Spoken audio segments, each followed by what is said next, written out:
আপনার সন্তানকে আপনি হাতে তুলে বিষ খাওয়াইতেছেন, তার জন্য বিষ রান্না করে করে খাওয়াইতে আছেন, জানেনই না। ডায়াবেটিস রোগী চিনি খাবে আর ওষুধ খাবে, এইভাবে সে বড় রোগী হবে। যেমন আমি আপনাদেরকে আজকে বলবো যে যাদের সুগার বেশি, ইনসুলিন বেশি, আপনারা কতটুকু খাবেন, কখন খাবেন, যা ইচ্ছা তাই করেন। আমার কোনো নিয়ম মানেন কি না মানেন, যা ইচ্ছা তাই করেন, কিন্তু যেই খাবার নিষেধ করব ভুলেও সেটা খাবেন না। আসসালামু আলাইকুম রহমতুল্লাহি ওয়া বারাকাতুহু। সবাই কেমন আছেন? আলহামদুলিল্লাহ। মহান রাব্বুল আলামিনের দরবারে আমরা লাখো কোটি শুকরিয়া আদায় করছি। তিনি আমাদেরকে জ্ঞান দান করেছেন, তিনি পৃথিবীতে পাঠিয়েছেন এবং আমাদেরকে তিনি মর্যাদা দিয়েছেন আশরাফুল মাখলুকাত, সৃষ্টির সেরা। এখন আপনারা কি জানেন যে আমরা কেন সৃষ্টির সেরা? এই ব্যাপারে আপনারা কখনো চিন্তা করে দেখেছেন? কেউ বলতে পারবেন কেন সৃষ্টির সেরা? মানে আমরা সৃষ্টির সেরা কেন? জ্ঞান দিয়েছেন এই কারণে। তার প্রমাণ আমাদের দেখাইতে হবে যে হযরত আদম আলাইহিস সালামকে তিনি অনেকগুলো বিষয়ের নাম শেখালেন, ফেরেশতাদেরকে জিজ্ঞেস করলেন। যথারীতি তারা এটা জানতো না, কারণ ফেরেশতাদের কিন্তু আল্লাহ যেই ফেরেশতাকে যেই জ্ঞান দিয়েছেন, এর বাইরে নতুন কোনো জ্ঞান শেখা বা আল্লাহ তাআলা যাদেরকে যেই হুকুম দিয়েছেন এর বাইরে এক চুল চলা, এটা তাদের জন্যে সম্ভব না। মানে তারা চাইলেও গুনার কাজ করতে পারবে না, কিন্তু মানুষ চাইলে জ্ঞান অর্জন করতে পারবে স্বাধীনভাবে, এবং এমন জ্ঞান অর্জন করতে পারবে যে হিরোশিমা নাগাসাকি বানায় ফেলতে পারবে, এমন জ্ঞান অর্জন করতে পারবে যে পৃথিবীতে অনেকবার ধ্বংস করে ফেলতে পারবে, এবং এমন জ্ঞান অর্জন করতে পারবে যে রুগীদেরকে রুগী হিসাবে বছর বছর কিভাবে পুষতে হয় সেগুলো সে জানবে। আবার মানুষকে কী করে ওষুধ মুক্ত করতে হয় সেই জ্ঞানও মানুষ জানবে। অর্থাৎ মানুষ স্বাধীন, তবে এটার হিসাব আল্লাহর কাছে অবশ্য দিতে হবে। যে আপনি চাইলে খুন করতে পারেন বা আপনি চাইলে আত্মহত্যা করতে পারেন, কিন্তু এটার যে কনসিকোয়েন্সেস, এটার যে পরিণতি আপনাকে ভোগ করতে হবে, এই ব্যাপারে আল্লাহ আমাদেরকে সতর্কও করেছেন। তো আমাদেরকে রেসপন্সিবল হতে হবে। যদি আমরা আমাদের রেসপন্সিবিলিটি নিতে পারি তাহলে আমরা পুরস্কৃত হব, আর যদি আমরা রেসপন্সিবিলিটি নিতে না পারি তাহলে আমাদেরকে বলেছেন ওদেরকে কঠিন আযাবে সুসংবাদ দাও। তো আমাদের জন্য সেই সুসংবাদ আল্লাহ দিয়েই রেখেছেন। সেটা হলো ভালো কিছু না, এটা হলো কঠিন আযাবের সুসংবাদ। তো পৃথিবীতে আপনারা যারা কষ্ট ভোগ করছেন, অনেকে আছে ডায়াবেটিসের কারণে খুব কষ্টে আছেন। আজকে তো এরকম কেউ নাই মনে হয়। ডায়াবেটিস রোগী তো আছে একজনও? কে কে দেখি আপনারা? ও আছেন এখনও? বলে কি? প্রেশারের রোগী তো একজনও নাই। প্রেশারের রোগীও আছে, তাহলে লাভ হলো কি? তা কষ্ট লাগে না অসুস্থ হইতে, নাকি মজা আছে এতে? কষ্ট লাগে। ইনসুলিন ফুটতে আরাম লাগে নাকি কষ্ট আছে? তারপরে মাজা ব্যথা হলে আরাম লাগে নাকি কষ্ট আছে? বেশি ওজন হইলে মজা লাগে নাকি কষ্ট আছে? কষ্ট আছে। চলাফেরাতে কষ্ট, তাই না? ওঠা বসাতে কষ্ট। জি বোন, রোগ হলে অনেক আরাম লাগে না নাকি কষ্ট লাগে? তো উনি তো চেহারাই দেখে কথাই বলতে পারতেছে না, চেহারা দেখেই বোঝা যাচ্ছে যে অনেক কষ্ট, নাকি? কষ্ট লাগে না রোগ হলে? জি কষ্ট লাগে। তাইলে এটা হলো পৃথিবীর কষ্ট, এটা তেমন কিছু না। কিন্তু আমরা যদি আল্লাহর হুকুম অমান্য করি তাহলে ভয়ঙ্কর আযাবের সুসংবাদ তিনি দিয়ে রেখেছেন। সেটা কিন্তু পৃথিবীর কথা বলেননি, সেটা হলো কোন সময়ের কথা বলেছে? মৃত্যুর পরবর্তী অনন্তকাল আপনার যেখানে থাকবেন। তো কেউ কেউ অনন্তকাল জান্নাতে থাকবে। আহ, কি সুন্দর! যা চোখ কখনো দেখেনি, যেটা কান কখনো শোনেনি, হৃদয় কখনো যেটা অনুভব করে না, এত সুন্দর বাগান, তলদেশ দিয়ে ঝর্ণাধারা প্রবাহিত, রেশমি কাপড় পরে কত সুন্দর করে বসে থাকবে। হ্যাঁ, ছেলেরাও তখন অলংকার পরবে। হ্যাঁ, তার হাতে থাকবে সোনার চুড়ি, কাঙ্কন, নাকি? কত সুন্দর করে বসে থাকবে। এরা কারা? এরা হলো যারা কল্যাণ জ্ঞান অর্জন করে সেই অনুযায়ী নিজের জীবন গঠন করে সমাজকে সেই দিকে পরিচালিত করার প্রচেষ্টা চালিয়েছে। অর্থাৎ পবিত্র কোরআন, মানে কোরআন মাজিদ, আল্লাহর বাণী, কিতাব, এটাকে যারা সমাজে প্রতিষ্ঠিত করার জন্যে সে চেষ্টা করে মরে গেছে, শহীদ হয়েছে বা ব্যর্থ হয়েছে, কিন্তু চেষ্টা করেছে বা সফল হয়েছে। বুঝেন নাই? দেখেন বোঝেন কিনা। আবার ভাইবেন না আমরা এখানে ওই যে মুফতি ট্রেনিং করতে আসছি, ওরকম না। মানে আমরা এখানে মুফতি ট্রেনিং করতে আসি না, কিন্তু আপনারা মুসলমান তো নাকি সবাই? তাহলে মুসলিমরা আল্লাহর কিতাবকে বিশ্বাস করে, তা নাহলে তো সেই ঈমান থাকবে না। কারণ অদৃশ্যে বিশ্বাস, কোরআনে বিশ্বাস, নবীতে বিশ্বাস, আল্লাহতে বিশ্বাস, এগুলো ঈমানের আমাদের প্রাথমিক অবস্থা। তাহলে আমরা সবাই কি বিশ্বাস করি? যে কোরআন আল্লাহর বাণী, ফেরেশতাতে বিশ্বাস, আসমানি কিতাব সমূহে বিশ্বাস, নাকি নবীর প্রতি বিশ্বাস, হ্যাঁ আছে। এর মানে কি? মানে হলো আপনি কিভাবে খাবেন, তাহলে কোরআনে যদি উল্লেখ না থাকে তাহলে আপনি যেমন খুশি খেতে পারবেন। শোনার চেষ্টা করেন, বোঝার চেষ্টা করেন। কারণ আপনি যদি এখানে মাইন্ডসেট নিয়ে এসে বসে থাকেন যে আমরা ডাক্তার দেখাবো, কয়েকটা ট্যাবলেট লিখে দিবে, খাইয়ে ভালো হবো, এই চিন্তা যদি করেন তাহলে এখানে আসার কোনো মানে নেই। এই যে আমি যে কথা বলতেছি এইটা হলো যে এটার ওষুধ, মেডিসিন হলো এই যে আমি যে কথাগুলো বলতেছি এটাই হলো মেডিসিন, এই কথাই মেডিসিন। তাহলে এই জ্ঞান যারা অর্জন করবে, এই কথাগুলো যারা শিখবে এবং সে অনুযায়ী আমল করবে, তারাই সুস্থ থাকতে পারবে, ভালো থাকতে পারবে। কারণ সুস্থতা আসে উপর থেকে। সুস্থতা হচ্ছে রিজিক, তো রিজিকের মালিক হচ্ছে রাজ্জাক। তো পৃথিবীতে যত রিজিক আছে সবচেয়ে বড় রিজিক হলো সুস্থতা। কারণ হেলথ ইজ ওয়েলথ, মানে স্বাস্থ্য সকল সম্পদের মূল। সকল সম্পদ হলো স্বাস্থ্য। যার স্বাস্থ্য ভালো নেই, যার ক্যান্সার, তার কোটি কোটি টাকা থাকলেও তার কোনো আনসার নাই। আর যদি আপনি সুস্থ থাকেন তাহলে আপনি টাকা গড়তে পারবেন, ব্যবসা বাণিজ্য করতে পারবেন, পরিশ্রম করতে পারবেন। আমরা পৃথিবীতে এসেছি এবং এখানে চিরস্থায়ীভাবে বসবাস করব, ঠিক না? ঠিক। তাহলে আমরা এখানে চিরস্থায়ী থাকবো, ঠিক কি না? থাকবো না? কিন্তু আমাদের কেন জানি মনে হয় যে আমরা এখানে স্থায়ী,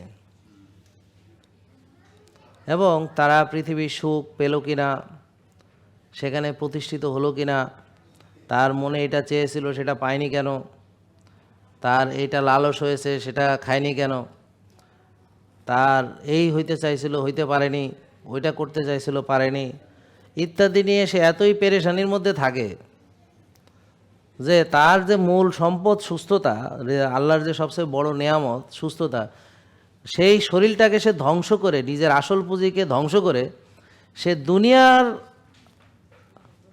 শান শওকত, দুনিয়ার প্রতিষ্ঠা, দুনিয়ার কোনো বিষয় নিয়ে সে পেরেশানির মধ্যে আছে। দেখেন, মনে করে দেখেন ঠিক আছে কিনা। তার মানে কি আমরা পৃথিবীতে আসছি দুনিয়াতে সফল হওয়ার জন্যে? তাহলে যে সকল নবী রাসূলদেরকে আমরা হত্যা করেছি তারা কি সফল হননি? যে সকল নবী রাসূলগণের কোনো ফলোয়ারও ছিল না, তিনি দাওয়াত দিয়েছেন, তারে সোজা আল্লাহর কাছে পাঠায় দিয়েছেন, শহীদ করে ফেলছে। এরকম আছে কি না? নাই? আছে। এরকম রাসূল সাল্লাল্লাহু আলাইহি ওয়াসাল্লামকে দেখানো হবে যে একজন নবী, তার কোনো ফলোয়ার নেই, আর ওনার ফলোয়ার মানে আকাশ ছেয়ে যাবে, মানে এত বেশি। বুঝতে পারছেন? তো এখন সফলতা মানে হলো চেষ্টা করা, চেষ্টা করে ব্যর্থ হলেও আপনি সফল। আপনাদের বাসায় বেড়াইতে যাব, এখন কার কার বাসায় যাব আমি নিজেও এখনও জানি না। তো যারা আমাদের এখান থেকে প্রোডাক্ট নেয় বা আমাদের এখানে আসে, তো আমাদের শোরুমে যারা রেগুলার ভিজিট করে, তারা শোরুম সহ একটা ছবি দিতে হবে আর কি। ছবি দিয়ে তার ওখান থেকে পোস্ট করবে। ওখানে পোস্ট করার সময় হ্যাশট্যাগ দিবে আর কি, তার আইডি থেকে পোস্ট দিবে, হ্যাশট্যাগে দেবে আলটিমেট অর্গানিক লাইফ, মানে UOL, হ্যাশট্যাগ UOL, তার সঙ্গে আফতাবনগর অথবা মানে মিরপুর অথবা গাজীপুর, যেখান থেকে সে ভিজিট করেছে। বুঝতে পেরেছেন? তো ওখান থেকে যারা যারা পোস্ট করবে, তো যদি 5 জন পোস্ট করে এক এলাকা থেকে, তাহলে 5 জনের বাসায় যাব। 50 জন পোস্ট করলে ওই 5 জন থেকে সিলেক্ট করে নিতে হবে আর কি। 500 জন ফোন করলে 500 জনের ভিতরে সিলেক্ট করে বেড়াতে যাব, তবে সাথে গিফট নিয়ে যাব। গিফট হলো আমাদের প্রোডাক্টগুলো। আমরা চাই আপনারাও সবার বাসায় বেড়াইতে গেলে ভালো ভালো খাবার দাবার নিয়ে যান, প্রোডাক্ট, কিন্তু ওই মিষ্টি নিয়েন না যেগুলো খেয়ে মানুষ রোগী হবে, ওই যে কেমিক্যালযুক্ত ফল নিয়েন না। মানে আমরা চাচ্ছি মানুষের বেড়াতে গেলে তাকে কিভাবে দাওয়াত করবে এটাকে আমরা চেঞ্জ করব, সে কী ধরনের গিফট নেবে সেটা আমরা চেঞ্জ করব, তারা ওষুধ মুক্ত থাকবে, তো তার আলাদা একটা ইকোসিস্টেম ডেভেলপ করতে হবে। কারণ আমরা যে ইকোসিস্টেমে আছি, যে কেউ পাস করছে মিষ্টি খাইতেছে সবাই মিলে, সবাই রুগী হইতেছে, এখন ডায়াবেটিস রুগীও মিষ্টি খাইতেছে, ডায়াবেটিস রুগীও মসজিদ থেকে জিলাপি নিয়ে বেরোয় বাসা পর্যন্ত যায় না, মসজিদের সামনে দাঁড়ায় খাইয়া টাইয়া তারপর বাসায় যায়, তারপরে মানে বাসায় গেলে আবার যদি তারে বাধা দেয়।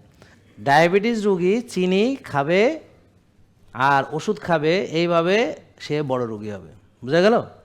তাহলে ডায়াবেটিস রুগীর চিনি বেশি, তা আমরা দেখব তার সুগার লেভেল কত। তাহলে সুগার যদি বেশি থাকে, ধরেন ব্লাড গ্লুকোজ যদি বেশি খায়, তাহলে তাকে চিনি বেশি এমন কোনো খাবার খাওয়ানো ঠিক হবে না যদি সে সুস্থ হতে চায়।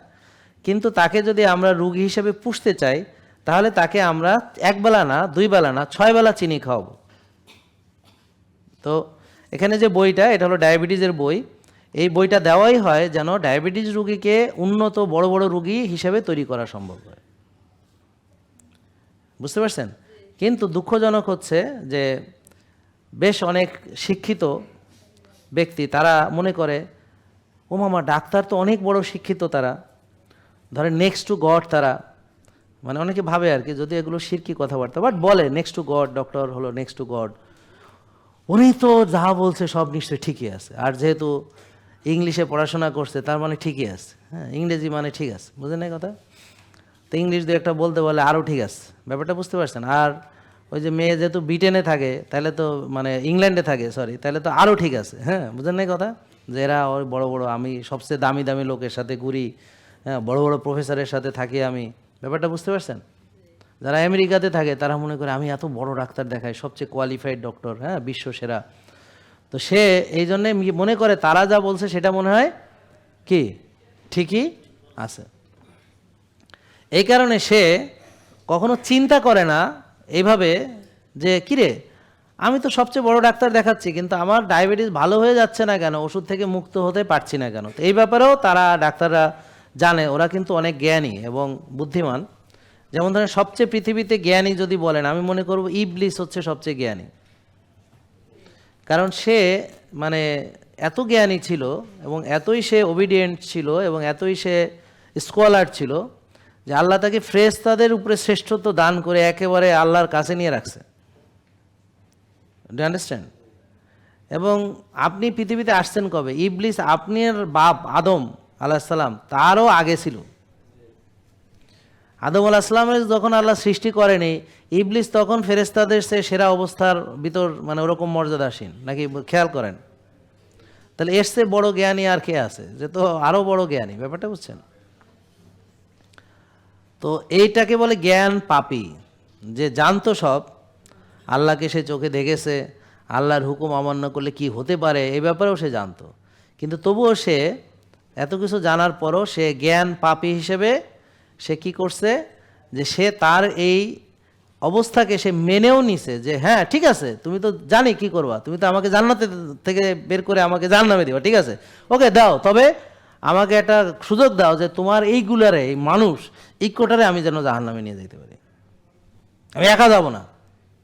যে আদমের জন্য আজকে আমারে তুমি এই কাজ করলা, আমার মর্যাদা ছিল সবার উপরে, আরে আদম আসার পরে তুমি বলতেছো তাকে আমার সেজদা করতে হবে, না এসছে আমি জাহান্নাম বেছে নিব, বুঝতে পারছেন কথা? তবে আমাকে একটা সুযোগ দাও, আমি এগুলারে সাথে নিয়ে যাব। খেয়াল করেন ব্যাপারটা, বুঝছেন? ইবলিস তার এই জ্ঞান ব্যবহার করে এবং তারা আরও তার দোসরদের দিয়ে এরকম জ্ঞানী জ্ঞানী জ্ঞানী গুণী বানাবে।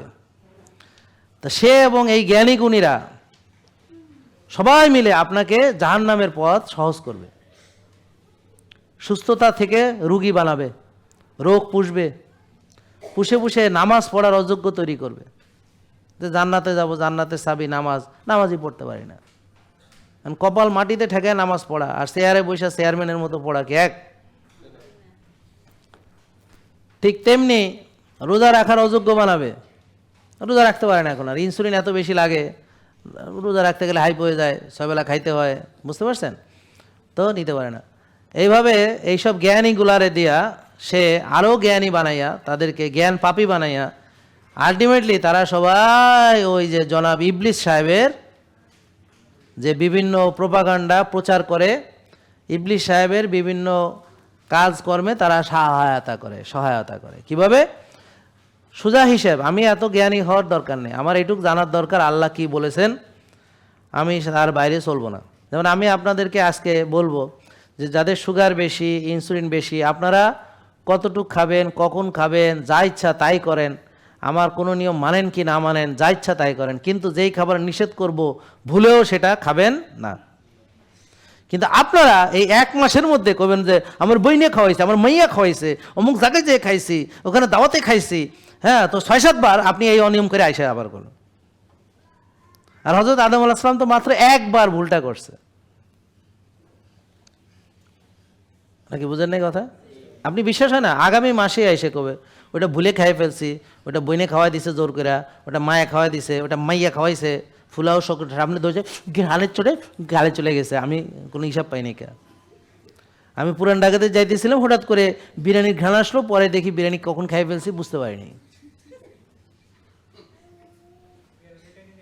হ্যাঁ, এমনি চলে আসছে, ভুলের চোটে সব খাই খুঁয়ে ফেলাইছে, মুখও মুছে ফেলাইছে। আমার কথা বুঝতে পারছেন? তো সব বললো যে ঠিক আছে তুমি এখানে থাকো, কিন্তু ইবলিস দেখেন তাকে ফাসলাইয়া হ্যাঁ খাওয়াই ফেলাইছে। তার মানে সে সিরিয়াস রকমের কনভিন্সিং, তো তার মোটিভেশন দেওয়ার ক্ষমতা অসাধারণ, এবং আপনাকে ম্যানিপুলেট করার তার অসংখ্য মানে টেকনিক জানা আছে।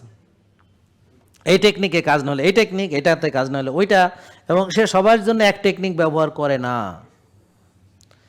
সে তার সাইকোলজি স্টাডি করে ওর কোথায় দুর্বলতা আছে, ওর নফস রুহু, কারণ সে শিরা উপশিরা দিয়ে ভ্রমণ করতে পারে, আপনার চেয়ে সে আপনাকে অনেক ভালো চিনে, আপনার চাইতে সে আপনাকে অনেক ভালো চিনে।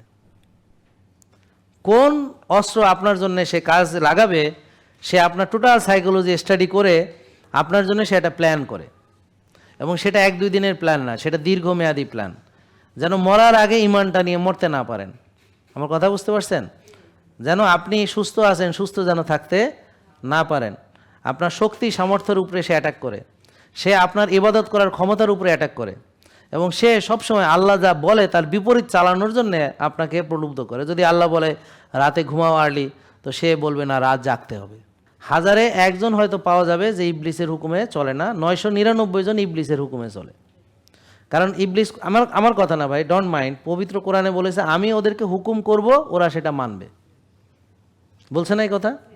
তাহলে সে হুকুমটা কিভাবে করেছে জানেন? হুকুমটা আইসা কয় না এই বেটা তুই কিন্তু রাত জাগবি, এইভাবে না। আপনার মন মানসিকতা, ক্যারেক্টার, সারাউন্ডিংস এমনভাবে সে তৈরি করেছে, আপনার সাইকোলজি, যে আপনি রাত জাগবেন অটোমেটিকভাবে। এবং পরে কি বলবেন জানেন? আমার তো ঘুম আসে না। আসবে কেন?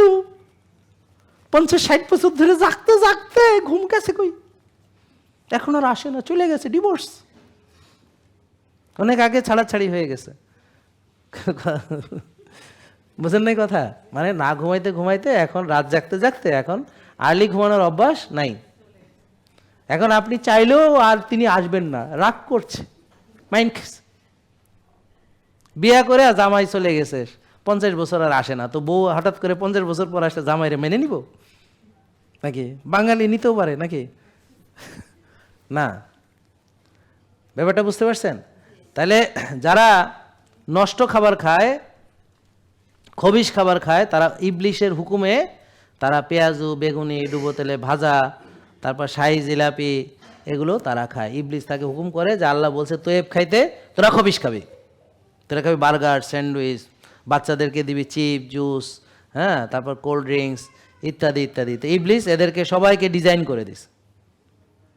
তখন এরা ফ্যামিলির সবাই মিলে সেলফি তুলবে পিজা খাইতে খাইতে, family time, happy family time, আমি বাচ্চা কাচ্চা বেগুন নিয়ে আসি, খবিশ খাবার খাইতে আসি, হ্যাপি ফ্যামিলি টাইম,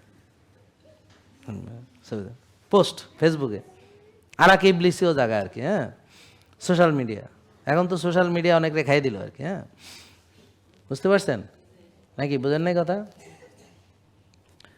তো তার মানে ইবলিশের হুকুমে আমরা নিজের প্রতি যত্ন নেই না, নিজেকে ধ্বংস করি। তাহলে পবিত্র কোরআনে আল্লাহ বলেছেন তোমরা নিজ হাতে নিজেকে ধ্বংস করো না।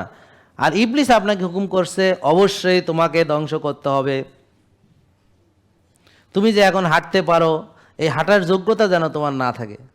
তুমি যে এখন সেজদা দিয়ে নামাজ পড়ো, এই যোগ্যতা যেন তোমার না থাকে। তুমি যে এখন সুস্থ, তোমাকে আগে অসুস্থ বানাইতে হবে। তাহলে অসুস্থ বানাইতে হলে কী করতে হবে? আল্লাহ যদি বলে হালাল তয়েব খাইতে, ইবলিস আইসে কব হালাল খা, ইটস ওকে, বাট ইনকাম যেন হালাল না থাকে। হালাল খা, ইটস ওকে, বাট ইনকাম হালাল ওকে, বাট খবিস খাবার খাবি সব, যা খেয়ে তোরা সব কটা রুগী হবে। তারপরে বলে তাহলে আবার আপনি জিজ্ঞেস করতে পারেন যে জনাব ইবলিস সাহেব আমি ঠিক কতটুক খাবো? তুই 6 বেলা খাবি। এই দেখ, এই যে বইয়ের মধ্যে লিখে দিলি 6 বেলা খাবি, তুই সারাদিন খাবি। কারণ প্রিয় নবী বলেছেন যে ক্ষুধা লাগলে খাবা, ক্ষুধা থাকতে থাকতে খাওয়া শেষ করবা, এবং 3 ভাগের 1 ভাগ খাবা, অথবা শীত দ্বারা সোজা রাখার জন্য যেটুক ওটুক। তাহলে তয়েব খাবার খালি খেলে হবে না, তয়েব খাবারের একটা পরিমাণ আছে। পরিমাণটা হচ্ছে শীত দ্বারা সোজা রাখার জন্য যেটুক ওটুকুই যথেষ্ট। বাট যারা বেশি খেতে চায় খাওয়া, তারা খাবে 3 ভাগের 1 ভাগ। না, এইভাবে বলা আছে যে যারা বেশি খেতে চায় তারা খাবে 3 ভাগের 1 ভাগ। তাহলে আপনি অলরেডি খাওয়ার বাইরে আপনি হয়ে গেছেন বাউয়া। হ্যাঁ, আপনি এখন বুফে খাইতে গেছেন 2200 টাকা দিয়া, 122 রকমের খাবার খাইবেন, বুঝছেন? এখন আপনি যদি 1-2 পদ খাইয়ে বেরিয়ে আসেন তাহলে ঠকা খাইয়ে গেল না? ঠকা খাইয়ে গেলেন না ব্যাপারটা? তো কী করেন, ঠকা খাওয়া তো যাবে না। হ্যাঁ, অথবা ভাই তো ব্যবসায়ী মানুষ, 10,000 টাকার গিফট নিয়ে দাওয়াত খাইতে গেছে, এখন যদি সে এতটুকু খেয়ে চলে আসে তো ভাই লস হয়ে যাবে না? সে চিন্তা করবে যে আগে খাই নেই, খাই এটাই। হ্যাঁ, মাশাল্লাহ ভাই খাইতে পছন্দ করে, তো দেখলেই বোঝা যাচ্ছে। এটা তো আর বলতে হবে না, আমরা তো দেখেই বুঝতে পারতেছি নাকি? মাইন্ড করেন না আবার। হ্যাঁ, এটা দেখলেই বোঝা যাচ্ছে। ঠিক আছে কথা? তাহলে ইবলিস সবসময় আপনাকে বলবে বেশি খাও, বারবার খাও, জম্মের খাও খাও, এবং এইটা খাওয়ানোর জন্য সে নানান রকম আয়োজন, জন্মদিন পালন, হ্যাঁ, মোমবাতি জ্বালানো, জন্মদিন পালন, তারপরে হচ্ছে আপনার সেহরি পার্টি, ইফতার পার্টি, তারপরে মুসলমান পার্টি, এরকম হিন্দু পার্টি, মেলা পার্টি, বুঝছেন? তো এরকম আপনাদের জন্য খাওয়ার নানান রকম আয়োজন। কোরআনে যা থাকবে ইবলিস সবসময় তাকে তার বিপরীত দিকে নিয়ে যাবে। তাহলে আল্লাহ রাতকে দিয়েছে ঘুমের জন্য, ইবলিস দিবে জেগে থাকার জন্যে। আল্লাহ দিয়েছে জমিনকে আমাদের বিছানা বানিয়েছে, জমিনের ভিতরে ছড়াতে বলেছে, রিজিক অন্বেষণ করতে বলছে, কিন্তু সে সামনে যা পাবে তাই খাবে, অন্বেষণ করবে না। ভালো একটা জিনিস সে টোকাবে না, খুঁজবে না, কবে আমার পাওয়া যায় না, পাই না, কিন্তু সে কখনো খুঁজে নেয়। অনিয়ম করাকে সে নিয়ম মনে করবে, রুগী হওয়াকে স্বাভাবিক মনে করবে, বুঝতে পারছেন? মোটা হয়ে যাওয়াকে, বুড়ি হওয়াকে একটা স্বাভাবিক প্রক্রিয়া মনে করবে, রুগী হওয়াকে স্বাভাবিক মনে করবে, নষ্ট খাওয়াকে স্বাভাবিক মনে করবে, অনিয়ম চলাকে স্বাভাবিক মনে করবে, রাত জাগাকে স্বাভাবিক মনে করবে, বুঝতে পারছেন? আর নিজেকে ধ্বংস করাটাকে সে সবাই করে আমিও করি এভাবে সে মনে করবে। সবাই রুগী আমি রুগী, সবার ডায়াবেটিস আমার ডায়াবেটিস, সবাই নষ্ট খায় আমি নষ্ট খাই, সবাই সয়াবিন তেল খায় আমি সয়াবিন তেল খাই, সবাই সাদা ভাত খায় আমি সাদা ভাত খাই, সবাই সাদা রুটি খায় আমি সাদা রুটি খাই, বুঝতে পারছেন? তো সবাই যা করে আমি তাই করি। যেমন এই যে বোনও সবাই যা করে করতে করতে এখন মাজা বৈশা কষ্ট পাইতেছে, এখন মাঝে মাঝে ওইটা দাঁড়াইতে হইতেছে, একটানা বসে থাকতে পারে না, ঠিক কিনা বোন? কষ্ট হয় না একটানা বসে থাকতে? হ্যাঁ, তা এখন বৈশাও থাকতে পারে না। আগে ব্যায়াম করে নাই কারণ কষ্ট হবে, আর এখন বৈশা থাকতেও পারে না, কষ্ট হয়। আগে শুয়ে বৈশা জীবন কাটাইছে, এখন শুয়েও পারে না, কষ্ট হয় নাকি? বোঝেন নাই কথা? তো যখন আমি বলছি যে ভাই আপনারা সবাই ব্যায়াম করেন, মাজা ঘুরান, না কষ্ট থাক করুন না, আর এখন মাজা তো ঘুরেই না। হ্যাঁ, এত আরাম করছে, আরামও করতে পারে না, শুইলেও কষ্ট, বসলেও কষ্ট, দাঁড়াইলে কষ্ট। আমার কথা বুঝতে পারছেন? এখন তার সব জায়গায় কষ্ট। এখন সে অলসতা করবে, শুয়ে থাকবে, সেই শোয়াও সে পারে না, শুয়েও থাকতে পারে না, শুয়েও তার প্রচণ্ড ব্যথা, পায়ের মধ্যে চিরিক মারে, এখানে ব্যথা চলে যায়, বা এমনি করে পায়ের মধ্যে, এটাকে বলে রেস্টলেস লেগ সিনড্রোম, এমনি লাথি মারে। হ্যাঁ, আপনার সন্তানকে আপনি হাতে তুলে বিষ খাওয়াইতেছেন, তার জন্য বিষ রান্না করে করে খাওয়াইতে আছেন, জানেনই না। বাজারের নুডলস, বাজারের পাস্তা, হ্যাঁ, কর্নফ্লেক্স খাওয়াইছেন, তারপরে বাজারের মানে প্রসেসড ওটস, তারপরে সেখানে চিনি দিছেন, গুঁড়া দুধ দিছেন, তার জন্য মিষ্টি রান্না করে খাওয়াইছেন, বুঝতে পারছেন? তাকে চিপস জুস হাতে তুলে দিয়েছেন খুশির ঠেলায়, তাকে নিয়ে আপনি ফাস্ট ফুড খাইতে গেছেন, হ্যাঁ, তাকে কেক কিনে দিছেন, তাকে কোক কিনে দিছেন, তাকে এই যে এগুলা, তো নিজের আপন মা সে নিজের সন্তানের সর্বনাশ করতে পারে? হ্যাঁ, বোকা মা সব পারে, বোকা মা সব পারে। সে জানে না যে কোন খাবার তার বাচ্চার ব্রেনকে নষ্ট করবে, কোন খাবার বাচ্চার ফ্যাটি লিভার বানাবে, কোন খাবার, এই যে আমাদের কাছে আসছে একটা 9 বছরের বাচ্চা, 95 কেজি ওজন, টাইপ 2 ডায়াবেটিস হয়ে গেছে, ফ্যাটি লিভার গ্রেড 2, কত বয়স, কত ওজন, কত 95, এরকম আছে কি নাই? তাহলে ওর বাবা মা তাহলে দেখেন ওর সন্তানকে ভালো খাওয়ান খাওয়াইছে। কাজে আমরা ছোটোবেলায় ডিম খাইতাম, 3 জন মানে 3টা ডিম রান্না হইতো আর 6 জন মিলে খাইতে হইতো। মানে একটা ডিমকে জবাই করে মাঝখান দিয়ে ভাগ করিয়া আবার আমরা তাকায় দেখতাম যে কুসুমের সাইজ কি, মানে ভাগে কম পড়লো নি কোনো, আবার কোনো বইন্ডে বেশি দিয়ে ফেলাইলো নাকি, ব্যাপারটা বুঝতে পারছেন? তখন আর সে চিন্তা করছে আমার সন্তান, আমরা ছোটোবেলায় একটা ডিম ভাগ করে খাইছে, আমার সন্তানরে আমি যা চাই সব খাওয়াবো। আর সন্তান বার্গার, বাবা বার্গার, তো বার্গার এনে দিছে, বুঝলেন না কথা, বার্গার খাওয়াইতে আছে। তারপর আবার 3 তলা বার্গার খাইবো, আচ্ছা 3 তলা বার্গার এনে দিছে, বুঝতে পারছেন? তারপর পিজা হাটে নিয়ে গেছে, পিজা খাওয়াইতে, KFC-তে নিয়ে গেছে, তারপর বার্গার কিং, কুইন, হ্যাঁ কত কি, মানে ভারী সব আয়োজন। এগুলো কী জন্যে? এগুলো আপনার সন্তানেরকে মেধাশূন্য করার জন্য, আপনার সন্তানকে ডায়াবেটিস রোগী বানানোর জন্য, আপনার সন্তানের ফ্যাটি লিভার তৈরি করার জন্য, আপনার সন্তানকে এখনই তার জীবন ধ্বংস করার জন্যে ছোটোবেলা থেকেই তারা কাজ শুরু করছে। এবং আপনি এই নলেজ নাই বলে আজকে আপনি নিজ হাতে নিজের সন্তানকে বিষ প্রয়োগ করতেছেন, আপনি জানেন না বলে। তাহলে এই যে এইগুলো খবিশ খাবার, যেগুলো কেমিক্যাল যুক্ত, যেগুলো প্রসেস, যেগুলো আল্ট্রা প্রসেস, বুঝতে পারছেন? তো এগুলো আমাদের জানতে হবে। জেকে লাইফস্টাইল, ওষুধ মুক্ত সুস্থ জীবন।